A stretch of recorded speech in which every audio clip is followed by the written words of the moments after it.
बैसरन पहलगाम में हुए आतंकी हमले के बाद लगातार आतंक विरोधी ऑपरेशन को अंजाम दिया जा रहा है।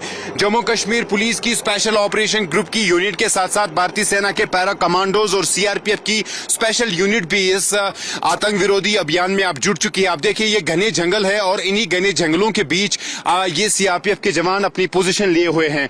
भारी तादाद में यहाँ पर जो है सीआरपीएफ, जम्मू कश्मीर पुलिस और भारतीय सेना की नफरी को तैनात किया गया है। यहाँ पर उनकी उपस्थिति की गई है और इस वक्त जो फोकस है वो सुरक्षा बलों का है कि जल्द से जल्द उन आतंकवादियों को ढेर किया जाए जो इस हत्याकांड में शामिल है, जिन्होंने कल दोपहर के बाद यहाँ पर जो है पर्यटकों को निशाना बनाया और उन पे गोलियां चलाई। ये देखिए आप, ये कितने घने जंगल है और इन्हीं घने जंगलों के बीच ये बैसरन की वादी है। इन्हीं घने जंगलों के बीच ये सर्च ऑपरेशन चलाया जा रहा है और यही कोशिश इस वक्त सुरक्षा बलों की है कि उन आतंकवादियों को जल्द से जल्द ढूंढ लिया जाए। एनआईए की टीम भी बैसरन वादी में पहुंच चुकी है और इस टीम के जो ऑफिसर है वो लगातार जम्मू कश्मीर पुलिस के अधिकारियों के साथ, भारतीय सेना के बड़े सीनियर अधिकारियों के साथ बातचीत कर रहे हैं। इंफॉर्मेशन को इकट्ठा किया जा रहा है, सारी इंफॉर्मेशन एकत्रित की जा रही है और कोशिश की जा रही है कि इस पूरे एरिया को पहले जो है उसकी डिटेल्स दी जाए, पूरी तरीके से स्टडी किया जाए।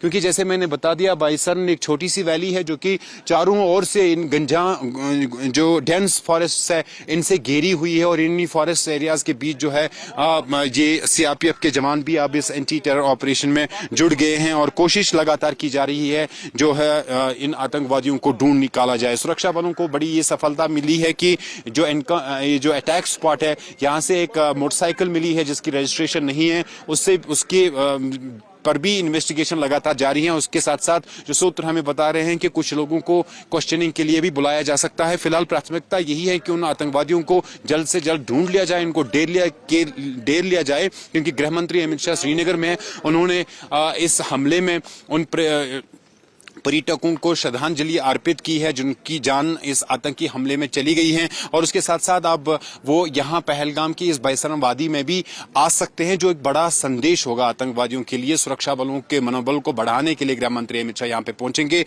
निर्देश साफ है कि एरिया डोमिनेट करे। आप देखिए किस तरीके से कितनी बड़ी संख्या में सीआरपीएफ के जवान जो है यहाँ पर पहुंच गए हैं। भारतीय सेना के पैरा कमांडोज और जम्मू कश्मीर पुलिस की जो एसओजी है, जो स्पेशल यूनिट है, उसके जवान भी यहां पर पहुंच गए हैं और पूरी तरीके से इस इलाके के चप्पे चप्पे को सुरक्षा बलों ने अपने कब्जे में ले लिया है।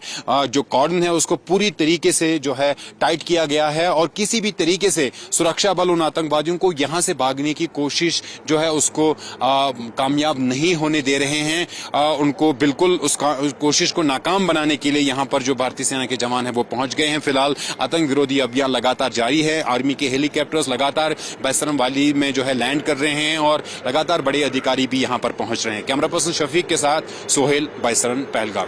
कोलकाता के निवासी समीर गुहा जो है कश्मीर गए थे छुट्टी मनाने के लिए अपनी 17 साल की बेटी और पत्नी के साथ, और कल के जिस तरह से आतंकी हमले के बाद इतने लोगों की जान चली गई और फिलहाल जो है उनका परिवार बेहद गमगीन है और इस जो है दुख का पहाड़ उन पर टूट पड़ा है। उनके जो पत्नी है शबरी गुहा, उनके भाई हैं यहाँ पर, उनसे बात करेंगे। दादा, कितना डिफिकल्ट है आप लोगों के लिए ये प्रोसेस करना जब ये खबर आप लोगों को मिली? ये बहुत ही डिफ़िकल्ट है क्योंकि ऐसे सिचुएशन में हम लोग कभी पड़े नहीं हैं, क्योंकि ये बहुत ही डिफ़िकल्ट सिचुएशन है हम लोग के लिए। बहुत ही अनएक्सपेक्टेड एक इंसिडेंट है जो कभी सोचा ही नहीं था।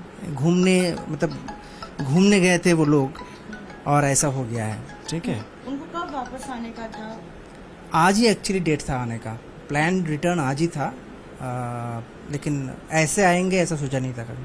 आपकी दीदी से बात हुई, उनकी क्या परिस्थिति? दीदी से एक्चुअली कल रात को थोड़ा एकदम ही थोड़ा बहुत, क्योंकि बात करने की सिचुएशन में बिल्कुल भी नहीं थे, तो थोड़ा बहुत ही जस्ट बात हुआ था। अभी आने के बाद, यहाँ पे आने के बाद हम लोग कोशिश करेंगे नॉर्मल लाइफ में।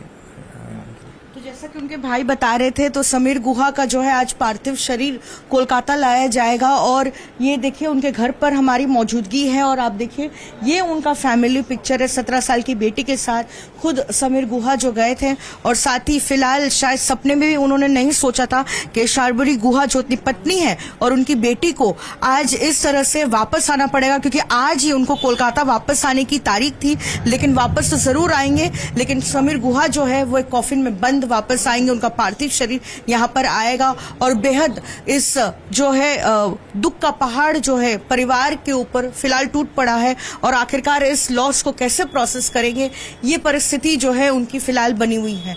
कोलकाता से वीडियो जर्नलिस्ट कौशिक दे के साथ पूजा मेहता, टाइम्स नाउ नव भारत।